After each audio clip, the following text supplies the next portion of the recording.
Graça e paz, amados irmãos, que a graça de nosso Senhor e Salvador, Jesus Cristo, esteja com cada um de vocês, amém? Um pouquinho de frio, né? Mas como disse o Pedro outro dia para mim, né? Eu estava um pouquinho arrumado, ele falou que estava bonito, né? Mas é bom, né, irmãos? Quando a gente se arruma, quando está frio, a gente se arruma, a gente fica bonito, né?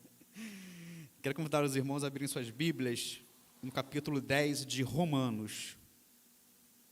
Romanos, capítulo 10. É interessante, irmãos, que quando eu cheguei aqui,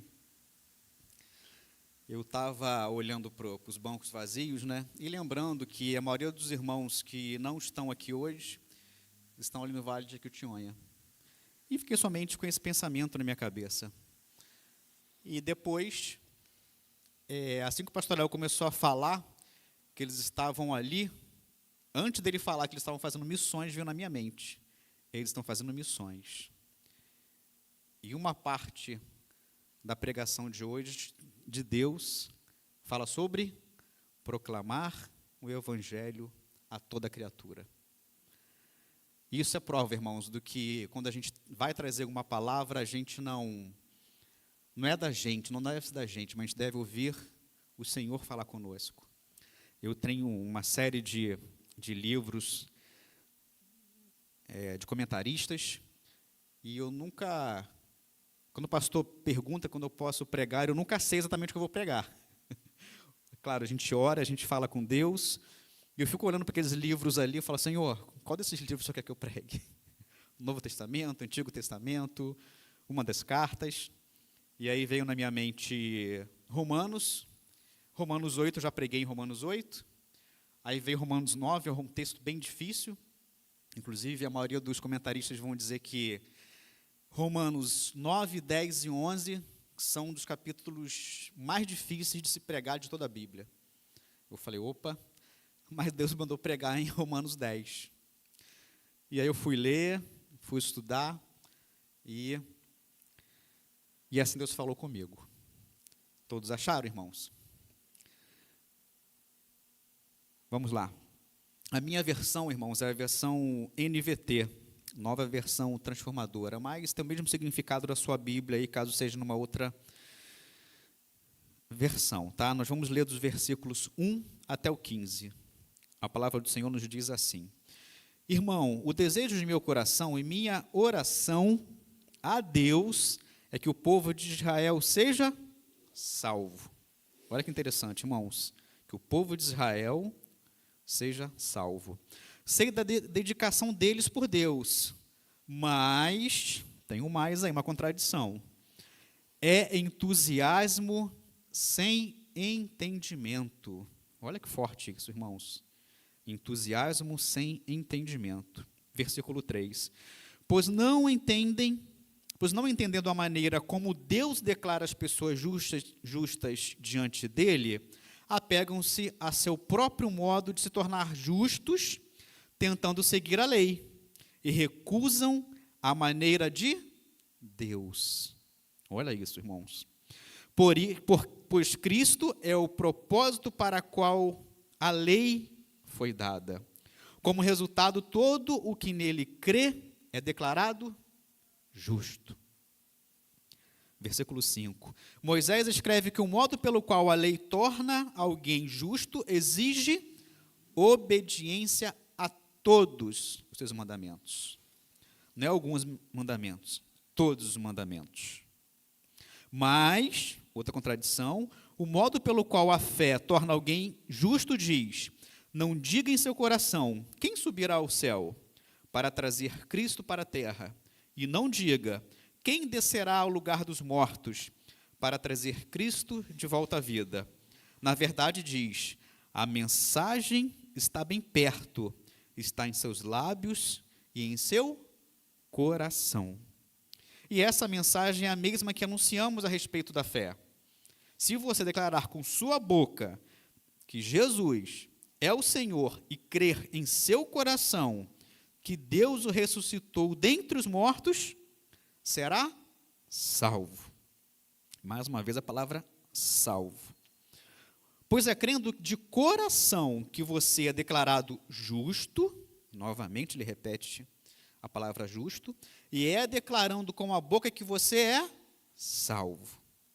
Como diz as Escrituras, quem confiar nele jamais será envergonhado. Versículo 12. Nesse sentido, não há diferença entre judeus e gentios, uma vez que ambos têm o mesmo Senhor. Ou algumas versões já falam, se não me engano, que o Senhor é único, né? O Senhor é o mesmo, que abençoa generosamente todos que o invocam. Não é uma bênção comum, irmãos, é uma bênção generosa vindo da parte do nosso Deus. Versículo 13. Pois todos aqueles que invocar o nome do Senhor será salvo. Mais uma vez. Mas como poderão invocá-lo se não crerem nele? E como crerão nele se jamais tiveram ouvido a seu respeito? E como ouvirão a seu respeito se ninguém lhes falar? E como alguém falará se não for enviado? Por isso as Escrituras dizem, como são belos os pés dos mensageiros que trazem as boas novas. Amém, irmãos? Irmãos, realmente eu fiquei orando ao Senhor e pedindo a Deus o que eu deveria trazer hoje para os irmãos. Eu já tinha uma pregação preparada sobre a família, porque teve uma quinta-feira que o pastor talvez não fosse pregar, né, mas ele chegou a tempo e ele conseguiu pregar, então eu descartei essa minha mensagem. Eu falei, não, vou trazer essa mensagem que já está pronta. Mas é tão fácil, né, irmãos, pegar ali uma mensagem que está pronta já, né? Não que eu tenha apresentado ela aqui, né? Mas falava sobre a família. Então, a família continua sendo muito importante, óbvio, claro, porém, né, o mês da família já passou. E Deus falou comigo, não, traga uma nova palavra. E eu trouxe essa passagem. O tema, irmãos, dessa passagem diz o seguinte, acho que está aí na tela, né? A vontade do pregador deve ser a mesma de Deus, que pessoas sejam salvas em Cristo Jesus. Romanos 10, do 1 a 15. Mais um clique, Mateus. A grande ideia, irmãos, dessa passagem é: Deus escolheu um povo para si, mas infelizmente nem todos ouvirão a sua voz através dos pregadores. Mas nossa batalha ainda não terminou. Devemos proclamar o evangelho de Cristo a toda criatura. E o que é proclamar o evangelho a toda criatura? É fazer missões, como nossos queridos irmãos estão fazendo ali no Vale de Jequitinhonha. E eu não tinha pensado nisso antes, irmãos. Agora, quando eu cheguei aqui, que eu pensei, como é que Deus faz? Irmãos, Romanos 9, no capítulo anterior, o apóstolo Paulo vai mergulhar no passado para explorar o propósito divino na eleição de Israel. Em seguida, no capítulo 10, ele volta seu olhar para o presente, confrontando a incredulidade do povo judeu. E logo após, no capítulo 11, ele vai chamar a atenção para o futuro, expressando a esperança de que Israel um dia ouça e creia no Evangelho de Jesus Cristo. Essa progressão reflete, como observa o comentarista Warren Wiersbe, que vai dizer que a transição da soberania divina no capítulo 9 para a responsabilidade humana no capítulo 10. Outro comentarista, John Murray, complementa destacando que o obstáculo de Israel foi tentar alcançar a justiça por meio de suas próprias obras, em vez de buscá-la pela fé, recusando-se a sujeitar a justiça de Deus. Isso demonstra, irmãos, uma clara continuidade do pensamento de Paulo, que se inicia logo no versículo 1, quando ele vai dizer, né? Irmãos, o desejo do meu coração e a minha oração a Deus é que o povo de Israel seja salvo. Seja salvo. Ao entrarmos no início do capítulo 10, fica evidente que Paulo mantém seu foco em Israel, seu povo, e compatriotas. O desejo profundo de vê-los salvos, expresso em Romanos 9:3, se transforma na boa vontade e súplica a Deus por parte do apóstolo Paulo. Nas palavras de Adolf Paul, outro comentarista bem conhecido, ele vai dizer que coração e oração se unem em favor de Israel, o povo escolhido e que Paulo jamais desiste de proclamar o Evangelho. Podemos observar em Romanos 10 um clamor do coração de Paulo pela salvação daqueles judeus incrédulos. E também a paixão e a dor de um homem, mas também com a esperança inabalável do Evangelho de Jesus Cristo. Quando olhamos para o capítulo 9, somos confrontados com a soberania inquestionável do Senhor, sua eleição, seu propósito eterno e como ele age de forma misteriosa e justa para com toda a humanidade, inclusive com o povo de Israel. Observamos que a escolha divina não se baseia nas obras humanas, mas no chamado do nosso Senhor. E agora no capítulo 10, Paulo, com um coração que transborda amor, mas ao mesmo tempo agonia, não nos leva para longe de Israel. Pelo contrário, ele traz de volta para o coração da sua nação, para o seu próprio povo, seus irmãos segundo a carne. O que move Paulo aqui, irmãos, não é uma questão teológica abstrata, mas um desejo profundo e pessoal por aqueles a que ele tanto amava. Ele transforma uma dor em oração.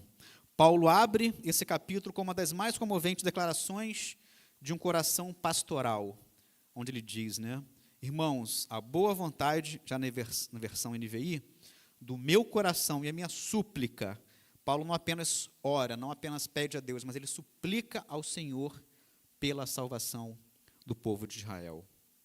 Então, irmãos, é uma intensidade enorme. Não é apenas um desejo, mas uma boa vontade, um deleite, uma súplica, uma oração fervorosa e contínua pela salvação do povo de Israel. É um coração de um apóstolo, de um missionário, de um homem que entende a gravidade da condição humana e a gloriosa provisão de Deus. Neste capítulo, Paulo não se detém apenas na incredulidade. Ele nos apontará para a simplicidade, olha que interessante, irmãos, e a acessibilidade do Evangelho para o caminho da salvação, que é oferecido a todos, tanto judeus quanto gentios. Ele nos lembrará que a justiça de Deus é pela fé, e que essa fé está ao alcance de cada um que invocar o nome do Senhor. Amém, irmãos? Dando um clique, irmão Mateus, vamos para a primeira parte, que vai dos versículos 1 até o versículo 4. A súplica de um pregador. Isso, irmão, a súplica de um pregador. Em Romanos 9, do 30 até o capítulo 10, versículo 4, Paulo apresenta um contraste notável. Enquanto os gentios que não buscavam a justiça e alcançaram Israel ao perseguir uma lei de justiça, falhou em obtê-la. Essa passagem é um ponto crucial, pois inverte as bênçãos e as maldições deuteronômicas, um tema recorrente na argumentação que Paulo vai fazer do capítulo 9 ao capítulo 11 de Romanos. Essa inversão pode ser observada sob 3 pontos. Primeiro deles, a tradição deuteronômica está intrinsecamente ligada ao argumento principal dos capítulos 9 a 11.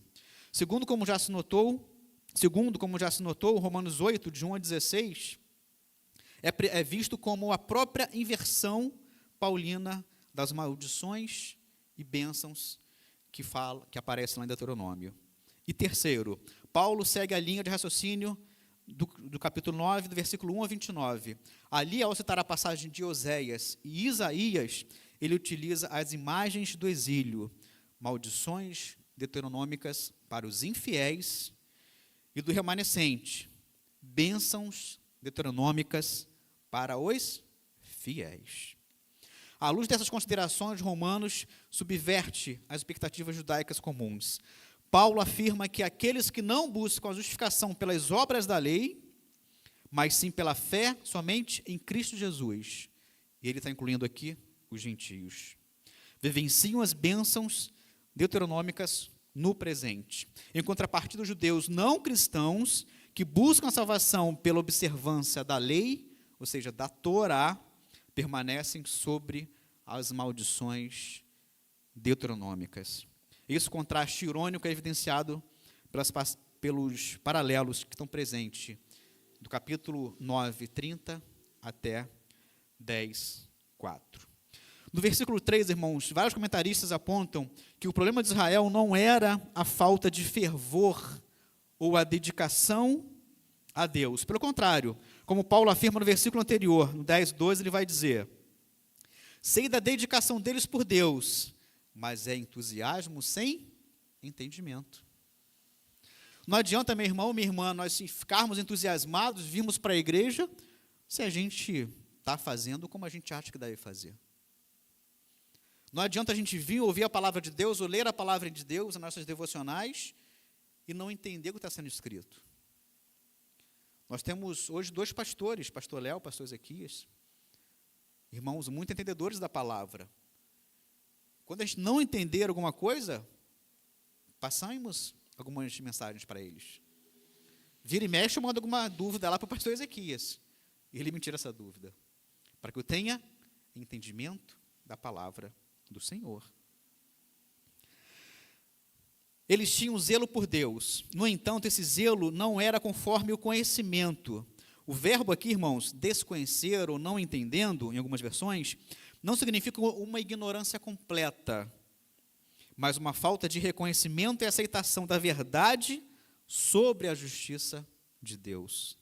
Eles tinham a lei, os profetas, as promessas, mas não compreenderam o cerne do plano do Senhor para as suas vidas. Será que eu e você estamos entendendo o que Deus quer que nós façamos? Será que nós estamos praticando aquilo que realmente a palavra do Senhor está nos dizendo? Isso é muito importante, irmãos. O comentarista John MacArthur vai dizer que eles eram ignorantes tanto na justiça inerente de Deus revelada na lei e no restante do Antigo Testamento, como também eles eram ignorantes da justiça que vem de Deus com base na fé. Na fé. O problema dos judeus não era mornidão espiritual, mas fervor fora da verdade. Zelo sem entendimento. E zelo sem entendimento, meu irmão, minha irmã, é puro fanatismo, é heresia.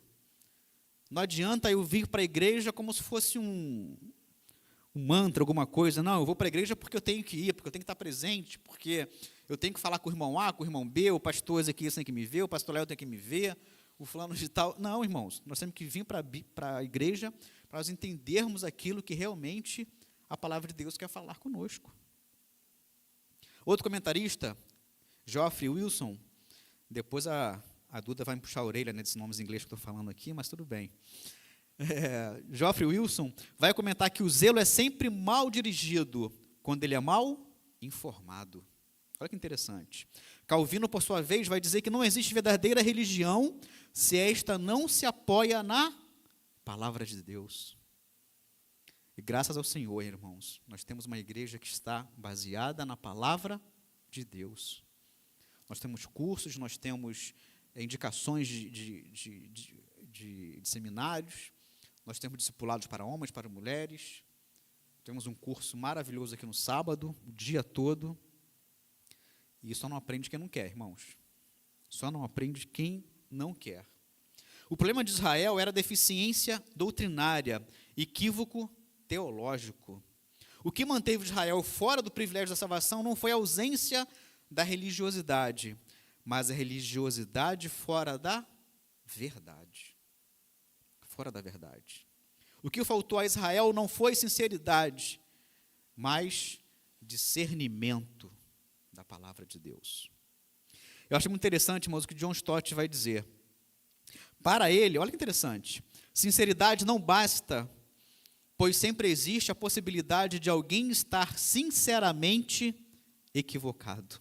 Olha que interessante.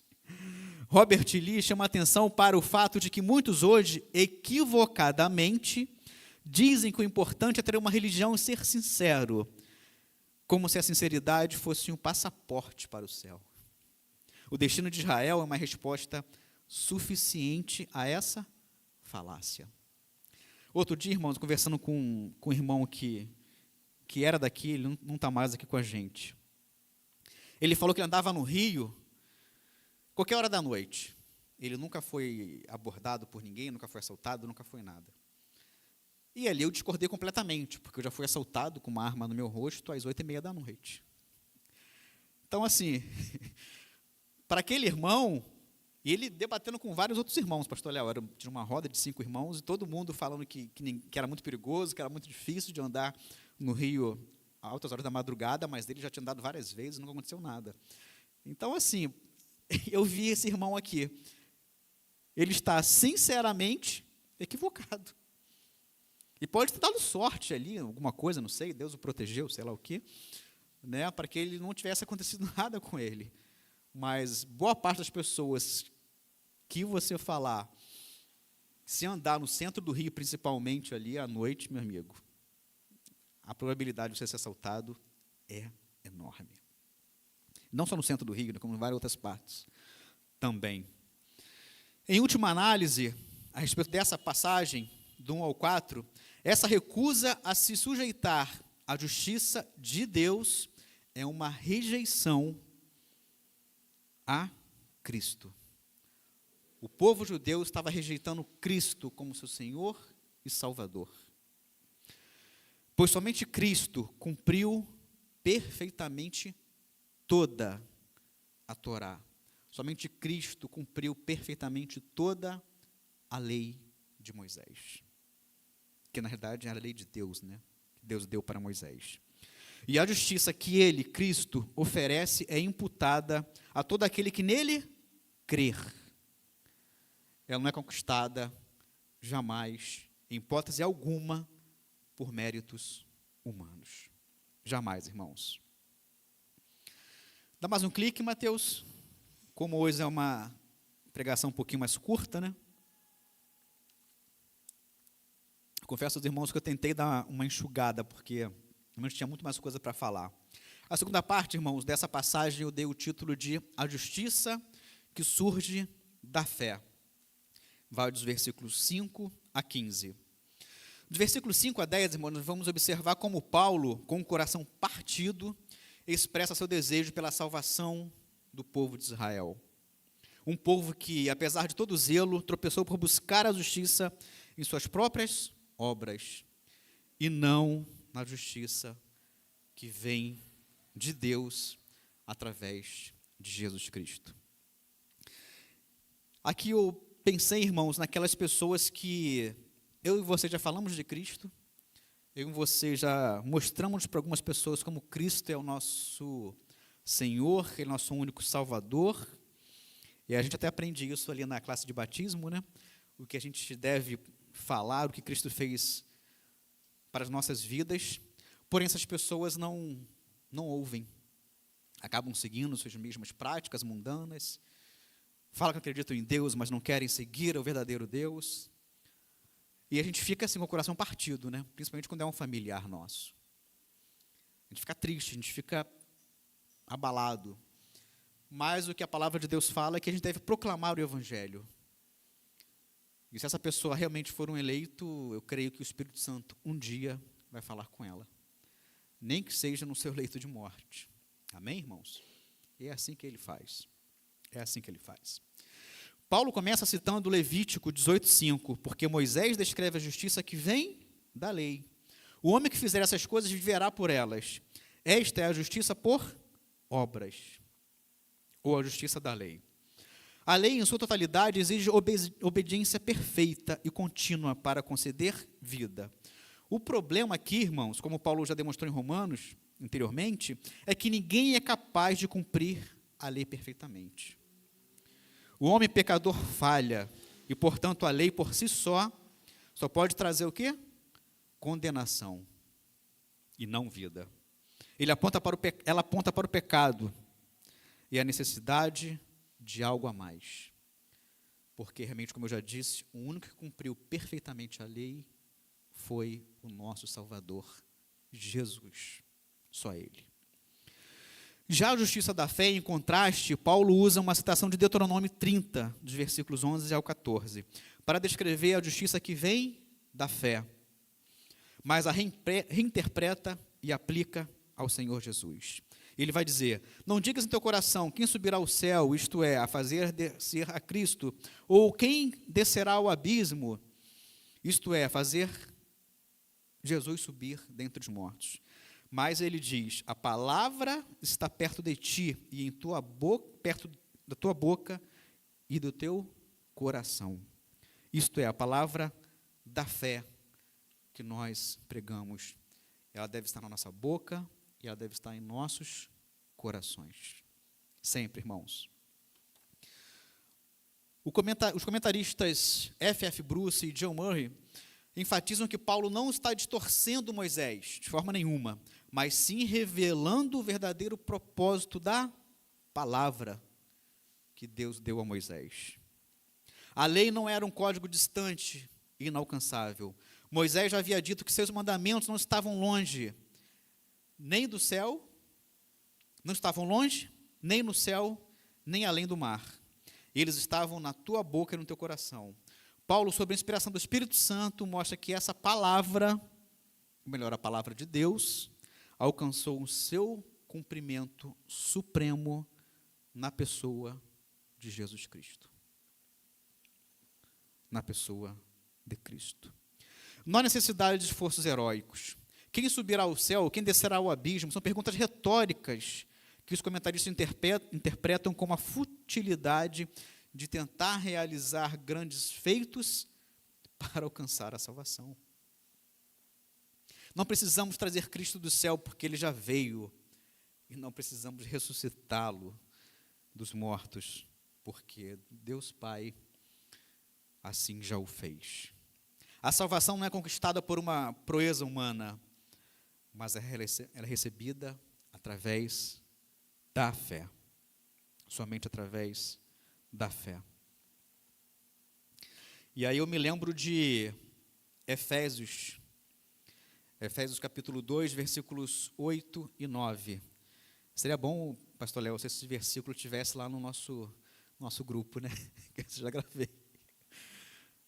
Efésios 2, 8 e 9, o próprio apóstolo Paulo vai dizer, né?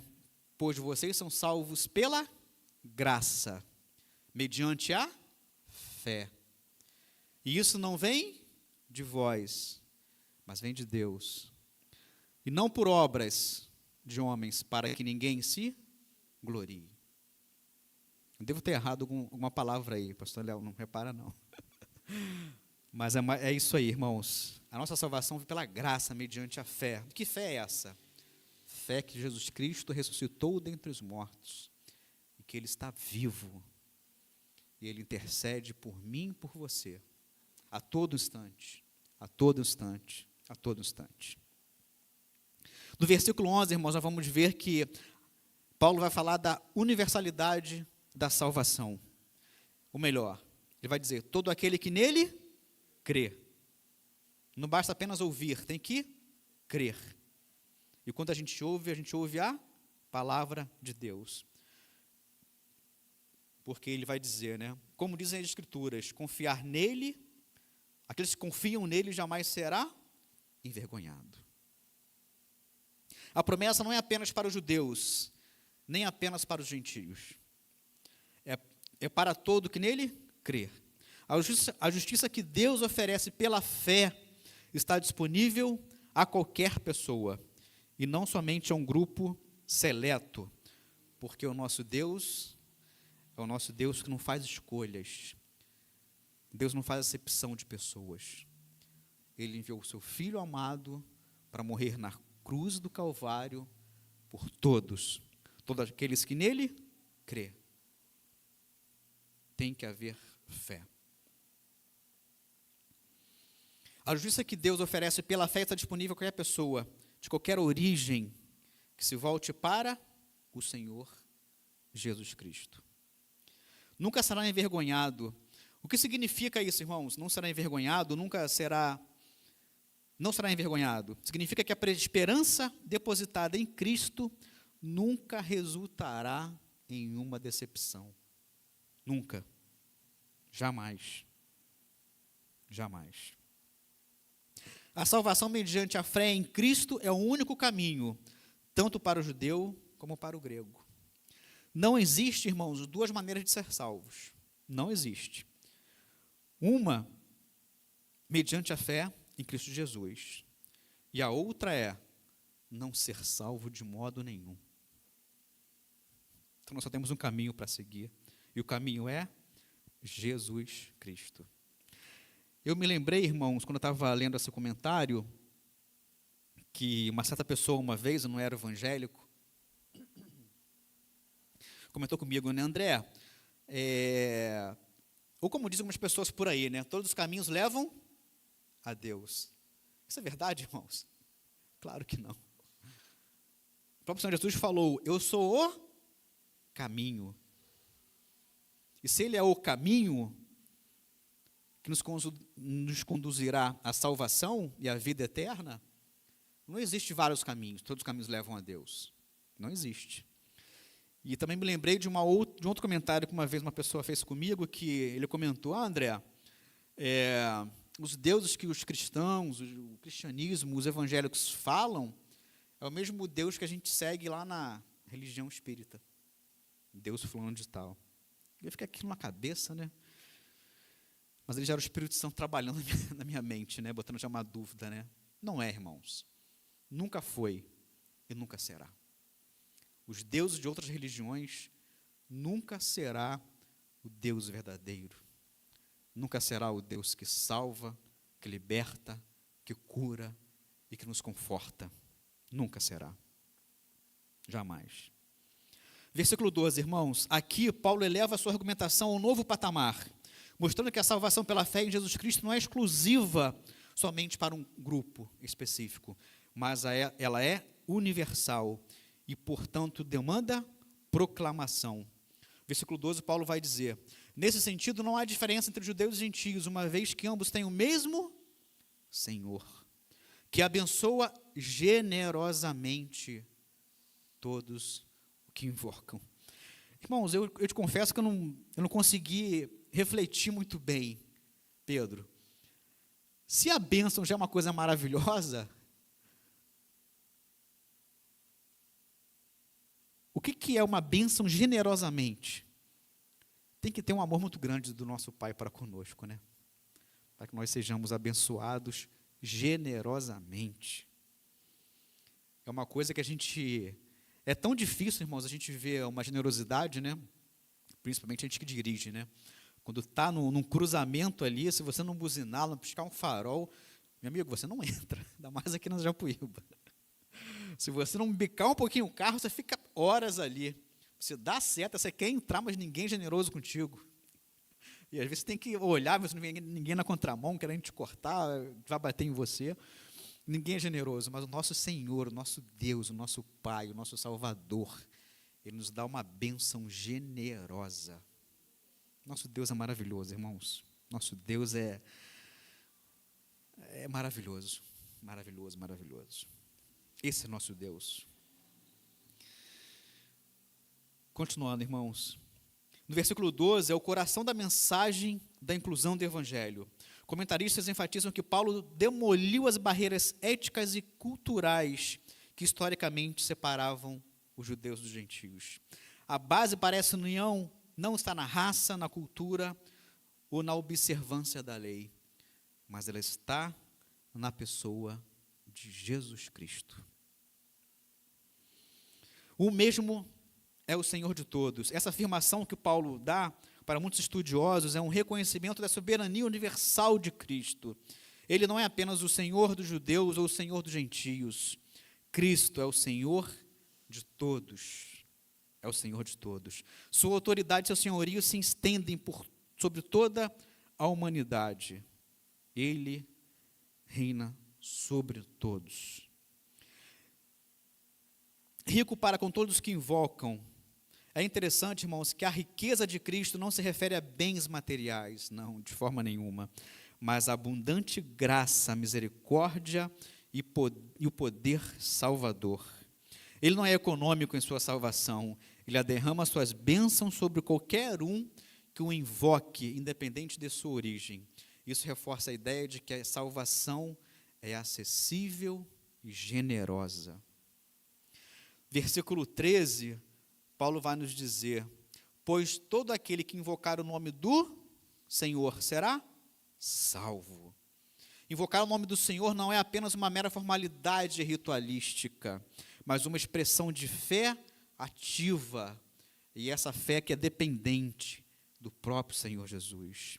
Implica reconhecer, irmãos, a soberania de Cristo, clamar por sua misericórdia e confiar totalmente nele para a nossa salvação. Paulo aqui vai dizer que o Senhor, Kyrios, em grego, lá de Joel, é o próprio Senhor Jesus Cristo. Essa é uma declaração teológica profunda, elevando Jesus a uma posição de divindade, capaz de conceder a salvação que só Deus pode dar. Meu irmão, minha irmã, a salvação não exige um complexo sistema de obras ou rituais. Não, a salvação não é complexa, mas somente pela invocação da fé no nome do Senhor Jesus Cristo é que a nossa salvação virá. Ela não é complexa, ela é simples. E finalizando, versículos 14 e 15. Mas como poderão invocá-lo se não crerem nele? E como crerão nele, sempre apontando para Cristo, se jamais tiverem ouvido a seu respeito? E como ouvirão a seu respeito se ninguém lhes falar? E como alguém falará se não for enviado? Pois as Escrituras dizem: como são belos os pés dos mensageiros que trazem as boas novas. É isso que nossos irmãos estão fazendo ali no Vale do Jequitinhonha essa semana. Essa sequência, irmãos, de perguntas retóricas, ela é impecável. E vários comentaristas, incluindo aí o William Barclay, a veem como uma cadeia lógica inquebrável que culmina na urgência da missão de pregar o Evangelho a toda criatura. Invocação exige fé. Não se invoca um estranho. Alguém invoca um estranho? Ninguém. A gente só invoca em quem nós temos fé. E a fé exige o ouvir. A fé não nasce no vácuo, irmãos. Ela vem do conhecimento. Ouvir exige pregação. Ninguém pode ouvir se não houver um mensageiro. Tem que haver um mensageiro. E pregação exige envio. Deus enviou cada um dos nossos irmãos ali para o Vale de Jequitinhonha. Deus está enviando vários missionários para o Brasil e para o mundo, como nós fazemos sempre aqui na campanha de missões nacionais e mundiais. Os mensageiros precisam ser comissionados e capacitados. Este é um dos textos mais poderosos da Bíblia sobre a necessidade e a primazia da pregação do Evangelho de Jesus Cristo. Os comentaristas concordam que a fé vem pela escuta da palavra de Deus. Se não há quem pregue, as pessoas não ouvem. Se não ouvem, não creem. Se não creem, não invocam. E se não invocam, não são salvas. A pregação é o elo vital entre Deus e nós. A pregação é o elo vital entre Deus e aqueles que serão salvos. É o elo vital. E é interessante aqui que Paulo vai comentar, quão formosos são os pés. Paulo aqui está citando Isaías 52, 7. Um certo comentarista vai destacar que a beleza não está na estética dos pés em si, mas na mensagem que eles carregam. Olha que lindo, irmãos. Pés formosos são os pés dos mensageiros que trazem as boas novas da paz e da salvação. Isso eleva a vocação e a responsabilidade minha e sua de pregar o Evangelho. É uma responsabilidade muito grande, irmãos. Estar aqui em cima, com o microfone na mão, ou estar em casa, na rua, no trabalho, ou em qualquer outro lugar. É uma responsabilidade muito grande falar da palavra de Deus. Mas que nós agarremos essa responsabilidade, porque não foi para nós ficarmos parados de boca fechada, porque a palavra de Deus está na nossa boca e no nosso coração. E nós temos que externalizá-la, nós temos que proclamar o Evangelho de Cristo porque as pessoas só serão salvas se elas ouvirem a palavra de Deus. Amém, irmãos? Algumas aplicações para que essas palavras fiquem gravadas na nossa mente e nos nossos corações. Primeira delas, não basta sermos apenas sinceros, precisamos ser conhecedores e praticantes da palavra de Deus. Assim como Cristo cumpriu toda a lei, nós precisamos ser obedientes o mais que pudermos. Irmãos, uma hora ou outra a gente vai falhar.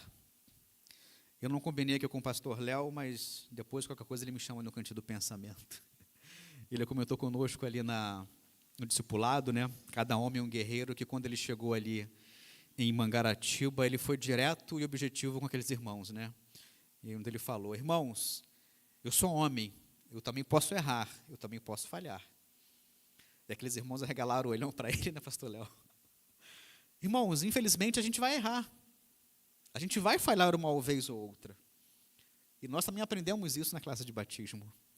A partir do momento que a gente crê em Cristo como nosso Senhor e Salvador, não significa que nós jamais erremos. Mas quando nós errarmos, devemos fazer o quê? Entrar no nosso quarto, fecharmos a porta e falar com o nosso Pai em secreto. Eu creio, irmãos, que nós devemos evitar o máximo possível errar, mas quando errarmos, confessarmos nossos erros, os nossos tropeços a Ele. E aquele prazer que nós sentimos quando erramos, deve passar na hora. Quando errarmos, não devemos sentir prazer no nosso erro. Jamais. Precisamos estar alertas ao fato que o desconhecimento não é uma atitude neutra e inofensiva. Por desconhecer a justiça de Deus e estabelecer a própria justiça nossa, os judeus não, ou no caso os judeus, não se sujeitaram à justiça que vem de Deus, ou seja, tornaram-se culpados não apenas de ignorância, mas também de rebeldia e obstinação. Ninguém pode aceitar a justiça de Deus sem antes renunciar à sua própria justiça. As duas não podem caminhar juntas. Uma sempre irá anular a outra. Só há duas religiões no mundo: aquela revelada por Deus e aquela criada pelo homem. O cristianismo é o caminho que Deus traçou desde o céu até a terra. As demais religiões são os caminhos que o homem tenta abrir da terra para o céu. O cristianismo é a religião da graça. As demais religiões, como eu falei anteriormente, estabelecem a confiança nas obras. No cristianismo, Deus busca o homem em Cristo. Nas demais religiões, o homem busca Deus pelas suas próprias obras. O resultado é que pelas obras ninguém será justificado diante de Deus. Ninguém, irmãos. Pelas obras, ninguém. Mais um clique, irmão Mateus, a segunda parte.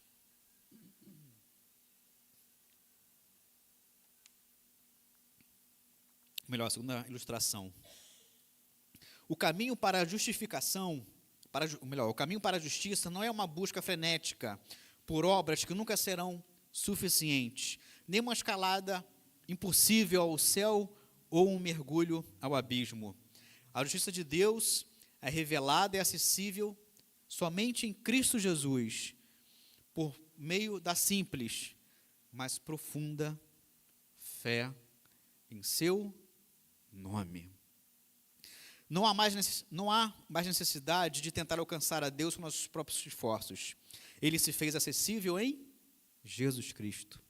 Tudo o que se quer de nós é que com o coração creiamos em Jesus como Senhor e em sua ressurreição, e com a boca confessemos essa fé.